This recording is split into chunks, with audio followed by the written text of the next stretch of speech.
Hey guys, WhatsApp, কি অবস্থা সবার? আশা করি সবাই ভালো আছেন। ফর দ্য ফার্স্ট টাইম ক্যামেরার সামনে আসলাম। এর আগে শুধুমাত্র রিলসেই কথা হতো, রাইট? সো আজকে আমি অনেক ইম্পর্টেন্ট একটা ভিডিও নিয়ে আসছি। সেটা হচ্ছে কিভাবে কবুতরের বাচ্চা হ্যান্ডটেম করবেন আপনারা। ভাই, আমার কবুতর এত হারাইছে, অনেকবার আমি কবুতরের বাচ্চা হ্যান্ডটেম করছি। কজগুলোর বাবা মা উড়ে উড়ে চলে যেত আর আমি সেগুলোর বাচ্চা বড় করতাম। সো এবার আমি একটা সিরিজ শুরু করতে যাচ্ছি যে কিভাবে আমি এই কবুতরের বাচ্চাটাকে হ্যান্ড টেম করবো, স্টেপ বাই স্টেপ একদম ধরে ধরে আপনাদেরকে দেখাবো। এরপর আশা করি আপনারাও আপনাদের কবুতরের বাচ্চা হ্যান্ড টেম করতে পারবেন। সো এটা হচ্ছে একটা বোম্বাই কবুতরের বাচ্চা। এটা নেওয়ার মেইন রিজন হচ্ছে এই কবুতরগুলো কিন্তু তেমন একটা উঠতে চায় না। সো যখন এটা ওরা শিখবে তখনও এটা বেশি একটা ওড়াউড়ি করবে না, যার কারণে এটা আমার ভালো টেম থাকবে। আর দ্বিতীয়ত, এটা একদম সুস্থ সবল একটা বাচ্চা। কবুতরের বাচ্চা হ্যান্ডটেম করতে হলে মেইন যেটা জিনিস আপনার দরকার সেটা হচ্ছে কবুতরের বাচ্চা অবশ্যই সুস্থ থাকতে হবে। যদি সুস্থ না থাকে তাহলে কিন্তু ভাই আপনি অনেক বেশি বিপদে পড়বেন, অনেক ধরনের সমস্যা হবে। সো কবুতরের বাচ্চা সুস্থ থাকাটা আপনারা অবশ্যই দেখে নেবেন। বাবা মার কাছ থেকে যখন কবুতরের বাচ্চাটা আলাদা করবেন তখন দেখে নেবেন যে কবুতরের বাচ্চা যেন সুস্থ থাকে। আর এরা দেখতেই পাচ্ছেন, এটা 10 দিনের একটা বাচ্চা। 10 থেকে 12 দিনের বাচ্চা নেওয়াটা বেস্ট, কারণ 2 থেকে 3 সপ্তাহ মতন সময় লাগবে বড় হইতে। তারপরে নিজে থেকে খাওয়া শিখবে। সো 2 থেকে 3 সপ্তাহ মতন আপনাদেরকে হ্যান্ড ফিড করতে হবে।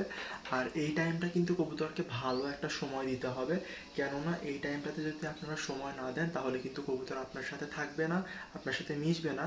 আর কবুতর যত বেশি মিশবে তত বেশি আপনার কিন্তু ভক্ত হয়ে যাবে কবুতর। আসলে অনেক সময় এমন হয় যে কবুতর অন্য কবুতরের সাথে থাকেও না, একদম বাসা ছেড়ে দিয়ে মানুষের সাথে এসে থাকা শুরু করে দেয়। মানে খাঁচায় নিয়ে যে রাখবেন, খাঁচায় কবুতর থাকবে না, কবুতর আপনার সাথে আপনার রুমে থাকা শুরু করে দেবে, এই ধরনের একটা বিষয় হবে।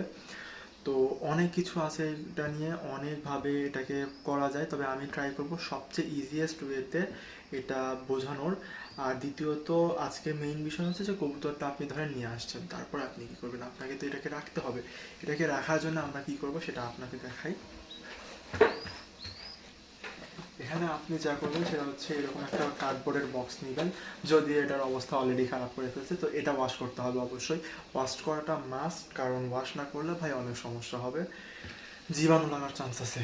আর এগুলো যদি কোনোভাবে জীবাণু ধরে যায়, কোনো ধরনের ভাইরাস অ্যাটাক করে, তাহলে ভাই সমস্যা, প্রচুর সমস্যা। তো এইভাবে আপনি কবুতরের বাচ্চাটা জাস্ট রেখে দিবেন, ওর মতো থাকবে, কভার করার দরকার নাই। যেহেতু 7 থেকে 8 দিন একটা বয়স হয়ে গেছে, সো কভার করার কোনো প্রয়োজন নাই। আর কভার করা যেটা দরকার সেটা হচ্ছে রাতের বেলা আপনাকে অবশ্যই এরকম একটা মশারির নেট ইউজ করতে হবে। এরকম মশারির একটা নেটে প্রপার ভালোভাবে আপনাকে ঢেকে দিতে হবে, যাতে চতুর্দিক থেকে ঢেকে যায়, কোনোভাবে যাতে মশা না ঢুকতে পারে। মশা ঢুকলে পক্স হবে, পক্স হলে অবশ্যই কবুতরের গ্রোথ অনেক কমে যাবে। কবুতরের গ্রোথ যদি কমে যায় তাহলে কিন্তু অনেক সমস্যা হবে। সো এটা আগে আপনার নিশ্চিত করতে হবে। আর কবুতরের গ্রোথ যদি ঠিকঠাক থাকে তাহলে 2 থেকে 3 সপ্তাহ ইনশাল্লাহ মাস্ট কবুতর বড় হয়ে যাবে। কবুতরের বাচ্চা যখন বড় হয়ে যাবে তখন কি কি করতে হবে সেগুলো সব তো বোঝাবো, এবং কিভাবে কি খাওয়াতে হবে সব কিছু থাকতেছে নেক্সট ভিডিওতে। খাবার কিভাবে খাওয়াবেন, কিভাবে রাখবেন না রাখবেন সেগুলো সব কিছু নেক্সট ভিডিওতে দেখাবো। So subscribe for more. Bye bye.